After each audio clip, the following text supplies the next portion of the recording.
Picture this.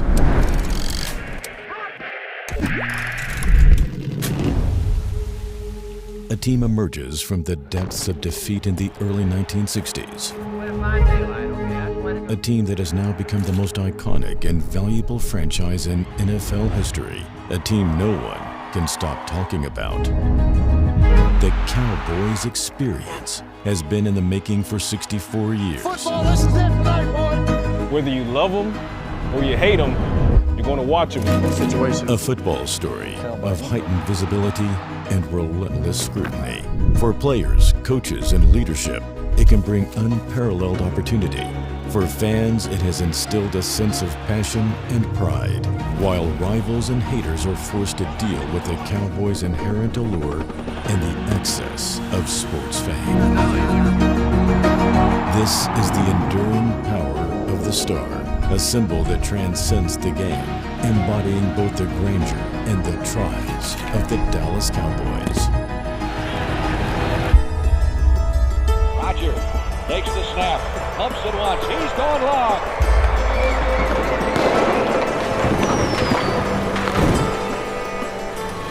Move over, sweetness, make a place for Emmett.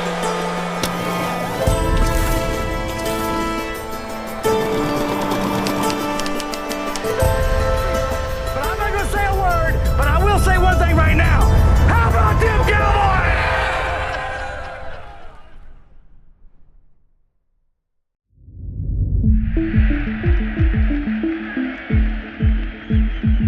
In the 1960s, the Dallas Cowboys were born into the NFL. Not with a bang, but with humbling defeat. The team, hastily assembled and untested, struggled to find its footing in a league dominated by established franchises. Having limited finances and facilities only added to the daunting task of building a competitive roster from scratch. 34. Zone 2, ready? Last bet. Hunt, hunt!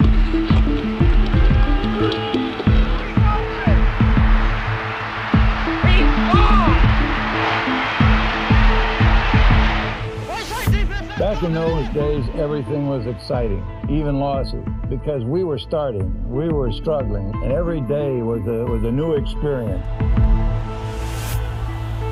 It's taken visionary leadership and innovative strategies to transform the Cowboys into a powerhouse. Over the eras of professional football, the Cowboys have navigated the pressures and challenges that come with being in the spotlight of the sports world. They've experienced the highs of Super Bowl triumphs and the bleakness of seasons spent rebuilding. But through it all, the star has shined bright.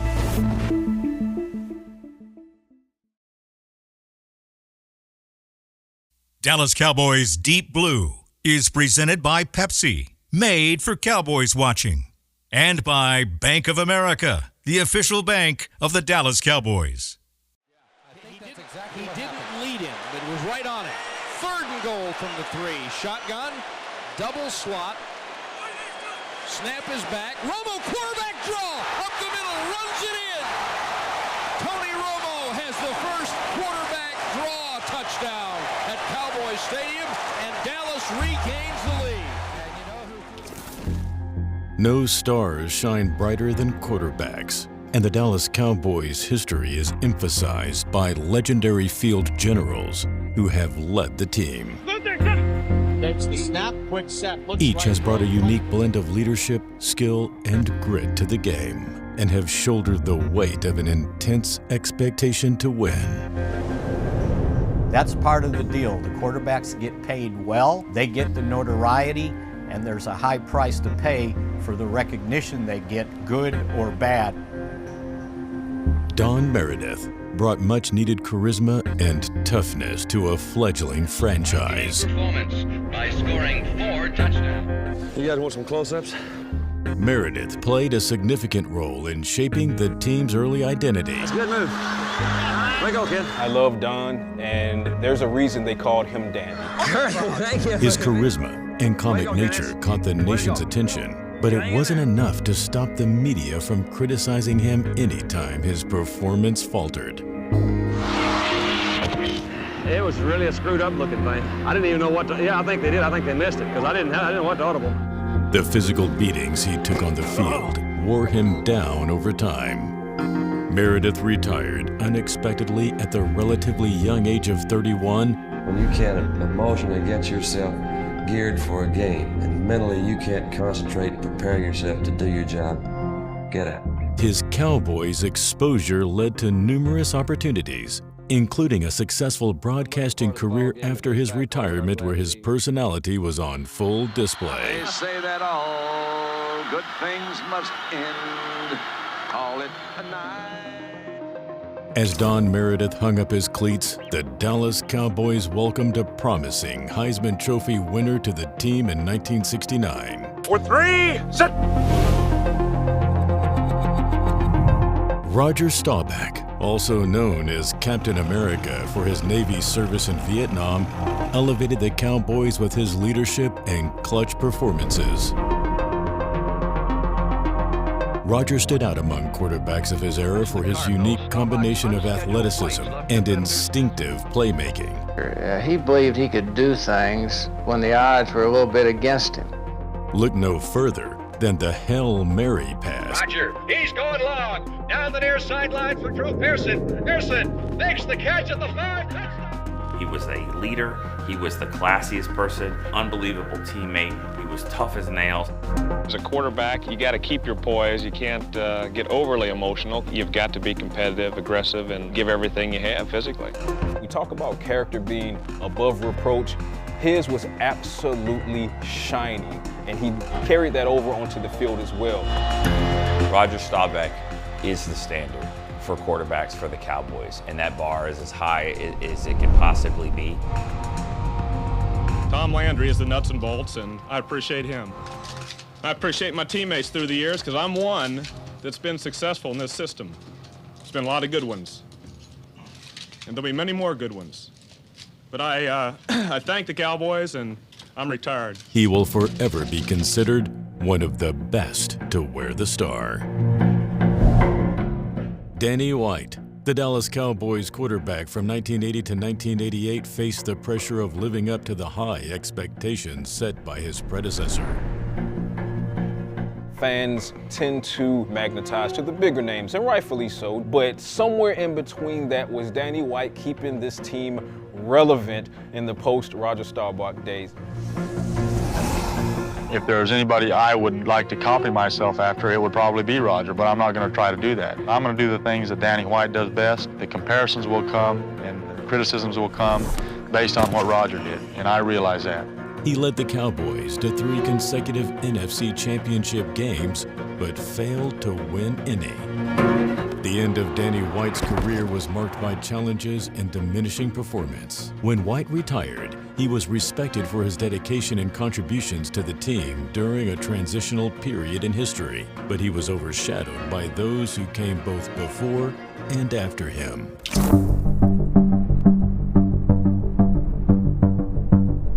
Troy Aikman was the first draft choice made under the new regime of owner Jerry Jones and head coach Jimmy Johnson.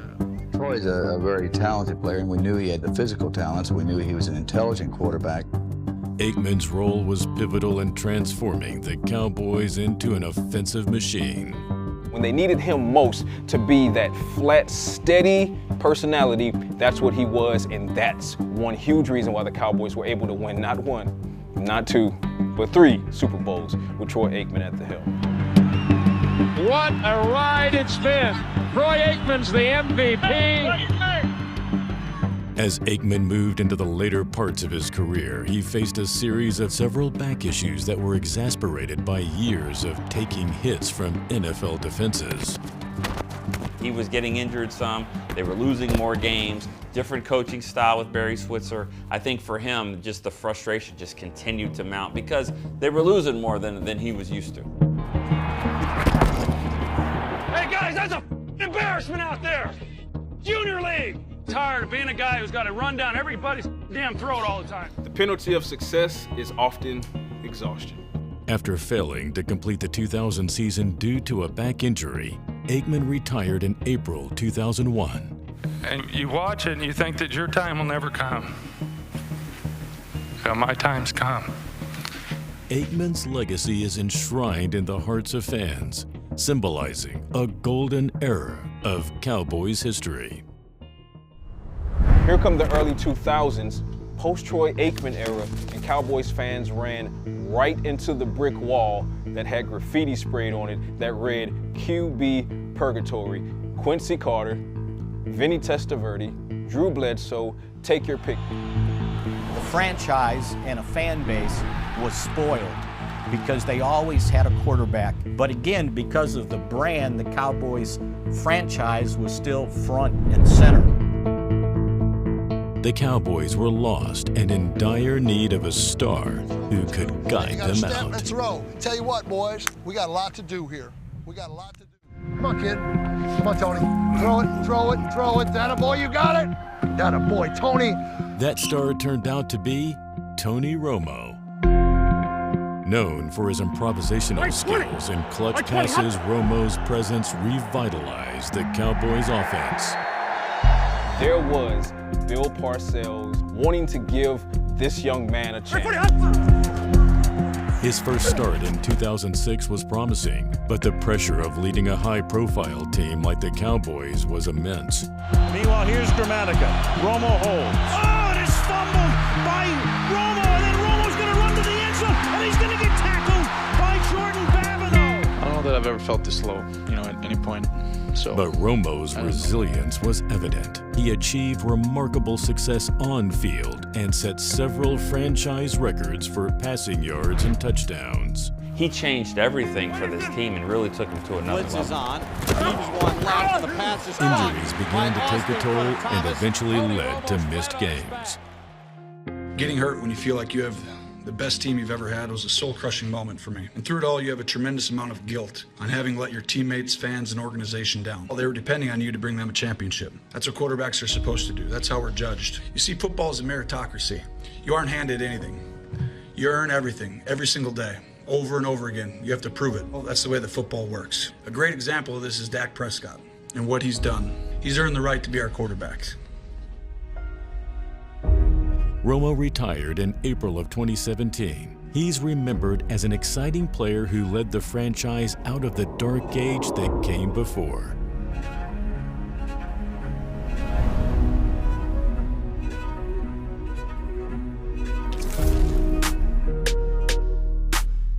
Dak Prescott, the leader of the modern Cowboys, has brought renewed energy to the franchise with his dynamic playmaking ability and on-field leadership. Let's have a day now. Let's have a day now. Let's go. He demonstrates strong arm accuracy, mobility, and the ability to lead game-winning drives. Prescott dealt with a severe ankle injury in the 2020 season. This injury raised concerns about his long-term durability and his ability to return to peak form. Prescott silenced doubters when he came back even better after this injury. He is one of the better humans to ever walk through the doors of the Dallas Cowboys organization. His work in the community is bar none. He continued to persevere, and he continued to use that adversity to make the world a better place. Our adversity, our struggles, what we go through is always going to be too much for ourselves. And maybe too much for even one or two people, but never too much for a community. Dak Prescott has already proven that he can be one of the best Cowboys quarterbacks of all time. And then what he has to prove is that he can win the Super Bowl.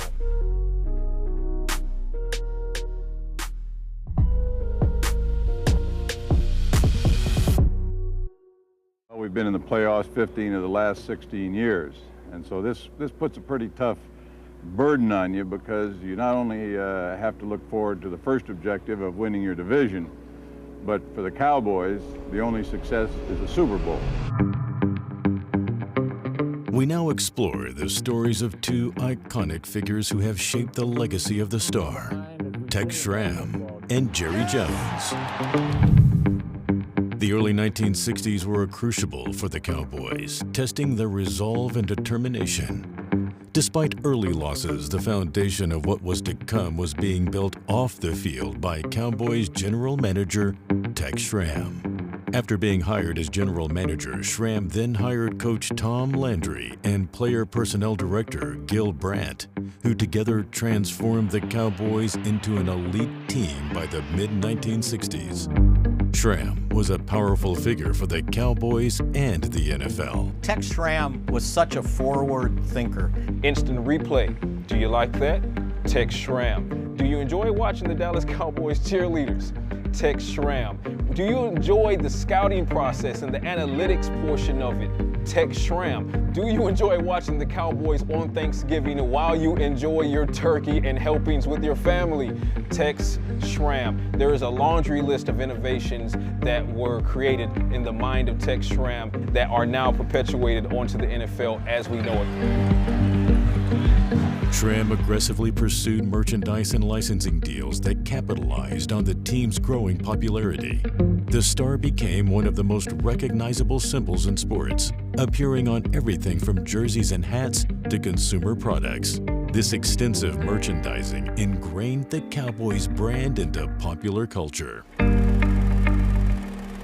Facing financial struggles going into the 1980s, original owner Clint Murchison Jr. sold the Cowboys in 1984 to Bum Bright, a Dallas-based businessman and oil magnate. By 1988, the Cowboys finished with their worst record since their inaugural season, a dismal 3-13. Bright's dissatisfaction with this performance made him open to selling the franchise. It didn't help that an oil bust had severely strained Bright's finances as well. Amidst this backdrop, a new potential buyer appeared, a businessman from Arkansas, Jerry Jones. It's tough when you break a relationship that we've had for 29 years. But we must win. Jones' acquisition started with a bang, earning the ire of many with his controversial decision to fire the franchise's head coach of 29 years. The media frenzy that followed was relentless. And I really did know how he was revered and respected as the coach of the Dallas Cowboys. And I basically said, Coach, the thing that I do feel is in best interest of everyone is that we make the coaching change right now. Coach Landry shook my hand. He was majestic. He was just as you would expect Coach Landry to be, and said, I wish you the best, and we parted. Jerry Jones knew right off the bat the way the Tom Landry situation was handled was wrong. He said that 2 days after it happened. He gave himself an F. Although he was forced to make that decision, he never, ever lost respect or reverence for what Tom Landry was able to help build. Shortly after Landry's firing, Schramm would also bow out. Landry would be replaced by Jimmy Johnson, the head coach of the Miami Hurricanes. Proud to be the head football coach for the Dallas Cowboys. There could have been better circumstances as far as me coming into this position, but I would hope that people would be as excited about this organization, about this football team as what I am. Okay, all right. Well, I tell you what, hey, that boy looks crippled. I'll be right back. No, he looks good. This shakeup planted the seeds of success, with Johnson leading the team to back-to-back Super Bowls. However, Jones and Johnson's relationship did not sail smoothly. When I talk about the Cowboys being on that roller coaster ride, I think there is one called Jimmy and Jerry. We're gonna bring it back in about 5 minutes, folks. Safe to see you excited.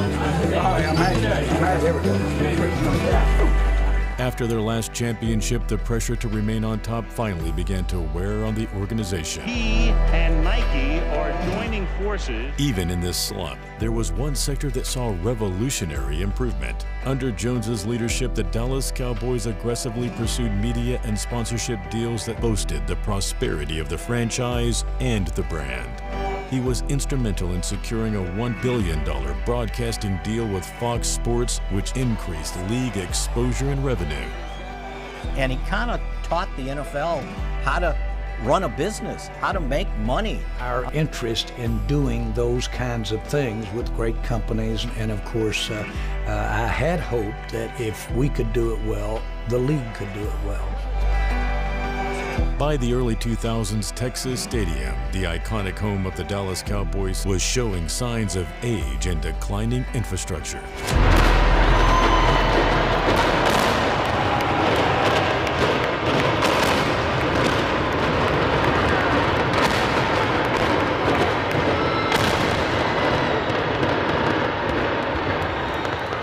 The bearers of the star needed a new battleground to call home.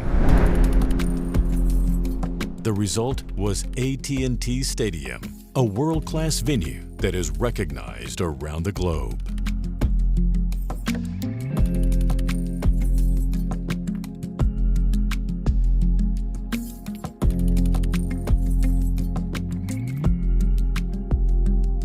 I hope there's some Cowboy fans here.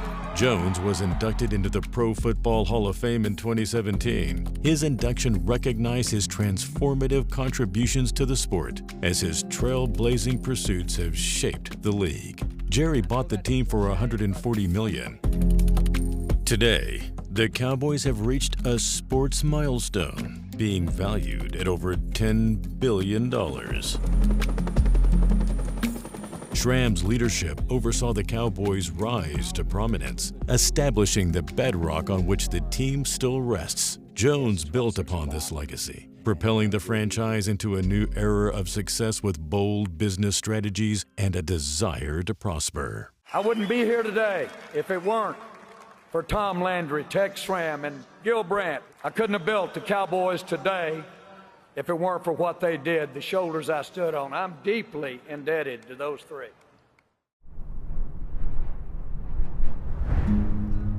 Okay, that's the way to go. That's the way to go.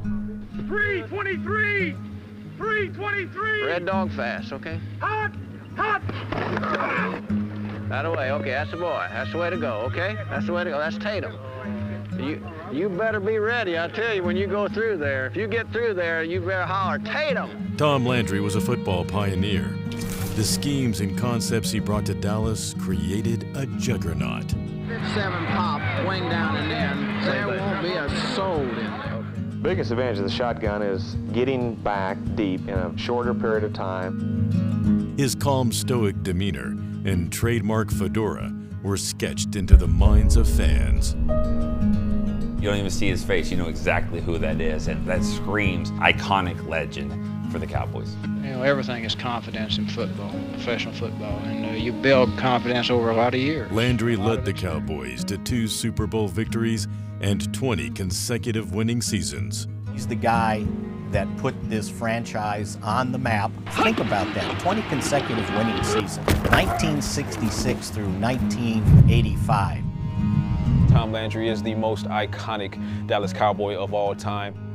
The rise of new dynamic teams outpaced Landry's playbooks in the 1980s. The Cowboys' dominance began to wane. And as I've gone through the game of football through the years, I've been able to cope with the defeats and learn how to overcome them, to endure to the point that you can come back the next time and compete harder. Tom Landry is immortalized in the Pro Football Hall of Fame and is one of the greatest coaches of all time. New Cowboys owner Jerry Jones was on the phone, taking charge as he promised he would do. Meanwhile, on the other side of Valley Ranch, Tom Landry sat in his office. Landry quietly emptied 29 years of his life into cardboard boxes. He says he's not bitter, change comes with a new owner, and that people will forget him soon. But there's no forgetting a legend. But life goes on for the Cowboys. This is the burning desire I have in me to be the best at that level. And this kind of opportunity doesn't come open ever again. And I've got to do it. Welcome to Valley Ranch, Coach. Jimmy Johnson, the head coach known for his fierce leadership, was instrumental in initiating one of the most dramatic rebuilds in NFL history. Ask my get over there on that other field and have some ass. Stripped down the roster, brought in a whole bunch of new guys, traded Herschel Walker. With all the draft picks that we have, I really believe that we're going to make some major steps in the next couple of years. Johnson's coaching style was defined by his demanding expectations and his ability to motivate his players to realize their potential, fostering a competitive environment that pushed the team to its limits. Jimmy took the worst team in the league and turned them into champions within 4 years, setting an almost unachievable bar for any coaches that followed. Everybody's kind of gotten a kick out of... Despite the trophies, Johnson's relationship with owner Jerry Jones began to fray. We have mutually decided that I would no longer be the head football coach with the Dallas Cowboys. When Jimmy and Jerry split up, nobody really had a good reason, and so that's what made it so tough. I really did. I mean, I had a feeling. His eventual placement in the Cowboys' Ring of Honor symbolizes Jimmy as a cowboy forever.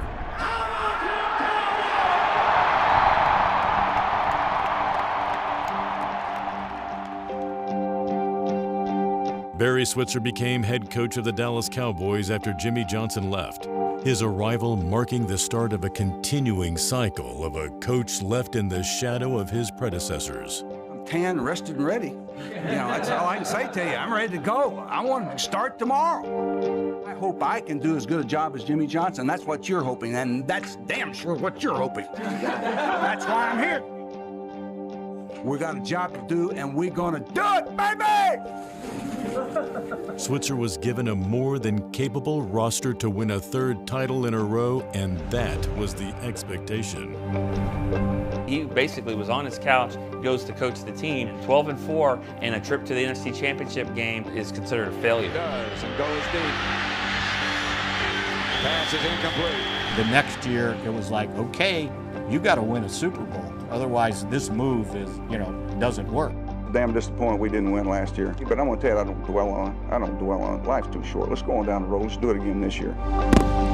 The Switzer era peaked in his second year when he guided the Cowboys to victory in Super Bowl 30. We did it our way, baby! We did it! We did it!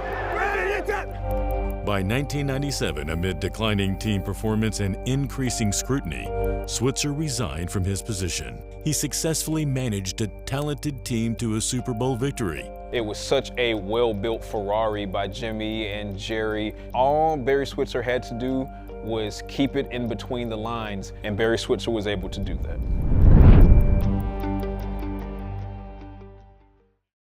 I know, we got to throw the ball deep a couple of times, okay? We are playing so good.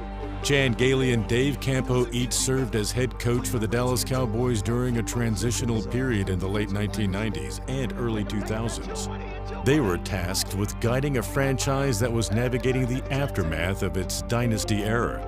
The Cowboys lost in free agency 25 starters. Starters! They were in cap hell. You don't have a quarterback and you don't have depth, you're not going to win any games. Chan Gailey and Dave Campo illustrate the complexities of leading a high-profile team through periods of change and the intense criticism that comes with the head coaching position of the Dallas Cowboys. The opportunity to ask Bill Parcells to be the new head coach of the Dallas Cowboys was obvious to me.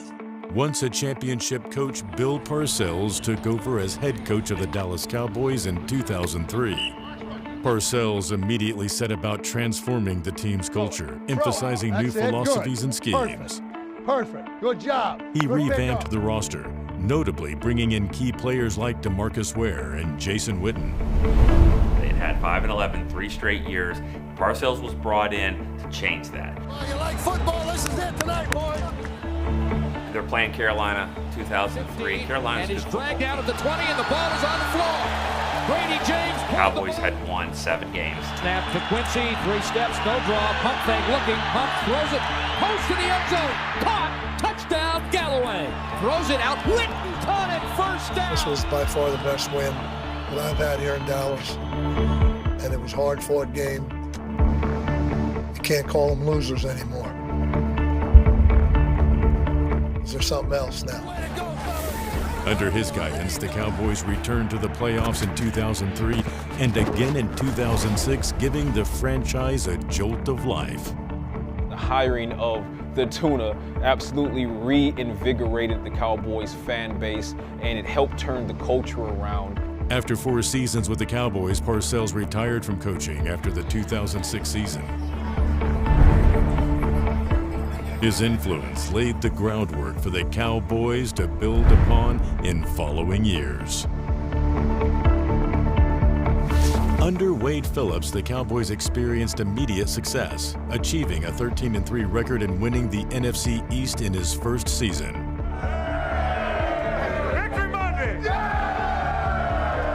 Phillips' defensive expertise was evident, but his tenure was marred by inconsistency. Chaos in Dallas. Jerry Jones decided he had seen enough. Jones firing Wade Phillips and he basically lost the team. Jerry needed to make the move. Doing things that allow us to win football games. Under Garrett, the Cowboys aimed to build through the draft. And all of a sudden, Garrett started putting that team back together. You know, we had some opportunities a few years. We were right on the cusp of it, and unfortunately, in those divisional rounds, we couldn't break through and get to the championship game. But I was so proud of the coaches that we had and the players. You know, when you're a coach, it's such a unique situation to be in. This is our dream, play and coach football for the Dallas Cowboys. Go embrace that. And when we're at our best, we certainly did that. The tenures of Wade Phillips and Jason Garrett are reflective of a franchise striving to recapture its former glory. Mike McCarthy took over as head coach of the Dallas Cowboys in 2020. His arrival was met with optimism as he was expected to revitalize a talented Cowboys roster. While McCarthy's focus on building a resilient team culture has shown current success, he still aims to guide the Cowboys back to their former status as champions. The fight is they haven't won a Super Bowl in 30 years. That's not Mike McCarthy's problem, but it is something he has to deal with, you know. And so that's why I think the toughest part of being a coach. The legacies of heroes like Tom Landry and Jimmy Johnson loom large amidst this pressure. The true essence of being a Cowboys coach shines through to face the challenges head-on, to inspire their players, and to strive for greatness knowing that their efforts are part of a larger, storied franchise. Hey, man, y'all don't. I ain't got nothing to say about that. Go ahead on with all that. Can't even walk up here with all the damn cameras around. It's getting ridiculous around. The Dallas Cowboys have always been more than just a football team. They are a lightning rod for both admiration and criticism. As the media landscape has evolved, the Cowboys have been cast as the perpetual protagonist and antagonist of the NFL. A single misstep can lead to an avalanche of criticism, while every victory is a chance to momentarily quiet the doubters. The Cowboys were fortunate enough to start their life as another institution began to experience rapid growth in American life, broadcast television. Soon the team was in living rooms across the nation, but not all the attention they gathered that decade was positive. In 1963, the team was suddenly the target of the nation's anger after the John F. Kennedy assassination. President Kennedy got assassinated in Dallas. There was this natural hate for anything in Dallas, including the Cowboys. You got Cowboy fans all over the country, right? But then you have these other people that hated the Cowboys. So you put that together, and if they were playing on TV, people were either cheering for the Cowboys to win or cheering for the Cowboys to lose. And guess what? That's still taking place to this day. I wanted and felt that the Cowboys should win, number one. You can't do anything if you don't win. But once you win, then become a team that is looked on as something special. The 1970s saw the Cowboys ascend to national prominence. By the early 1980s, ESPN had become a household name, providing 24-hour sports coverage that included extensive highlights and live broadcast of Cowboy games. The 1990s heralded a new era of success for the Cowboys. The Cowboys constantly drew high ratings for primetime games, which in turn increased advertising revenue. 3 Super Bowl victories ensured lifelong fans were all in on the Cowboys experience. The post-dynasty years were marked by critical media analysis of the Cowboys' struggles, focusing on coaching changes and inconsistent performances. However, Jerry Jones continued to leverage the Cowboys' popularity to help secure lucrative television contracts for the NFL. The fact of the matter is, as long as the Cowboys exist and they're not going anywhere, TV networks will pay a premium dollar to get them on their broadcast, and it's because you and I and everyone else will make sure that we're seated and glued to the tube when that happens. The media knows that you put that star on TV, people are going to watch it. In the late 2000s, social media platforms and smartphones changed the media landscape forever. The Cowboys' presence on these platforms ensures they remain at the forefront of sports conversations for better or worse. Everybody is watching every practice clip, every highlight from their home. And so with social media, now you got a lot more judges, a lot more critics, and the moment is so much more visible than it's ever been. For a Cowboys player, you just have to know you're going to be one of the most scrutinized athletes on the entire planet. But the rewards are also very obvious and glaring as well. Your name is on a heightened platform. More people globally are going to know you. If you're looking to build your brand outside of the game so that once you retire, you can parlay that into other opportunities. Couldn't tell by him, though. Stand on the field long enough. The Dallas Cowboys' relationship with the media has been a dynamic and evolving one, characterized by intense scrutiny and enduring fascination.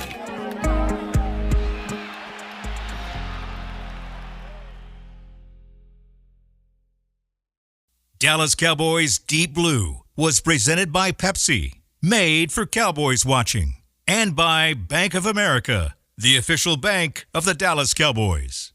The Dallas Cowboys became undisputed champions of the National Football League by winning Super Bowl VI. And no two men watched them play their way to the top more intently than Cowboy head coach Tom Landry and one of Dallas' best-known sports enthusiasts, Theo Scoble, Vice President of Southland Life Insurance Company. Tom, I know it's been a thrill to your many football fans, and I know also to you and your fine coaching staff, having wound up as world champions. Well, you can imagine, Phil, we're pretty happy about it. You know, we feel like we've been very successful over the last 6 years as a football team, but I don't think until you win that prize, you know, the world's champion, that you really accomplished it, and we're really delighted that we were able to win it this year. What are you and your Dallas Cowboys going to do for an encore for 1972? Well, it's going to be tough, Phil, but of course we kind of like the ring of that world's champions, and we're going to do everything we can to make Super Bowl VII finish just about the way Super Bowl VI did.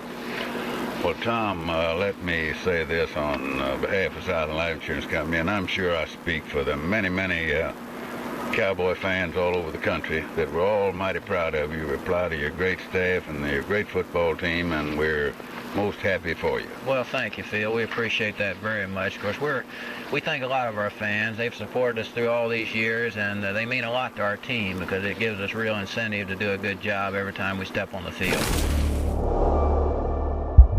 The brand power of the Dallas Cowboys transcends the realm of sports, reaching into the very fabric of American culture. The star is not merely a logo. It is a statement of identity, innovation, and tradition. In 1978, NFL Films coined the term America's Team in a highlight reel reflecting the Cowboys' widespread popularity and national appeal. Of course, it's a lofty claim, and it puts a target on the franchise. It's a title that must be declared with pride and unwavering confidence, and Cowboy fans have done that. I think when you have such a wide, diverse fan base, even some struggles doesn't deter true fans. If you're a fan, you're a fan. You don't quit as a fan, and I think that the brand is that strong. It always has been that strong, and I would imagine it continues to be that strong. When they watch in person or tune in to their televisions, Cowboys fans come with high expectations, while rivals come with resentment. The pride for Cowboys fans needs to come from understanding the legacy of the Dallas Cowboys. 100% I understand that as of late, it's been a challenge. The drought is long and everybody's thirsty. Just keep in mind that history can in fact repeat itself because everything moves in cycles, and that means once the Cowboys do figure out how to get back to the promised land, they'll probably stay there for a little bit.